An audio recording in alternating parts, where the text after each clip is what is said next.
ಮತ್ತು ವಿಶೇಷಣ. ಈಗ ಕತ್ಲು ಕೋಣೆ ಇರ್ತದೆ ತಿಳ್ಕೊರಿ, ಅವಾಗ ನಮ್ಗೆ ವಸ್ತುಗಳು ಸರಿಯಾಗಿ ಸ್ಪಷ್ಟವಾಗಿ ಕಾಣ್ತಿರಂಗಿಲ್ಲ. ಅವಾಗ ನಾವೇನು ಮಾಡ್ತೀವಿ, ದಟ್ಟಿಸಿ ನೋಡ್ತೀವಿ.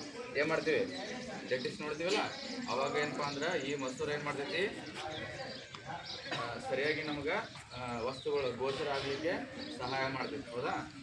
ಇವಕ್ಕೆ ಕಾರ್ನಿಯಾ ಅಂತ ಕರಿತೀವಿ. ಏನಂತ ಕರಿತೀವಿ, ಕಾರ್ನಿಯಾ.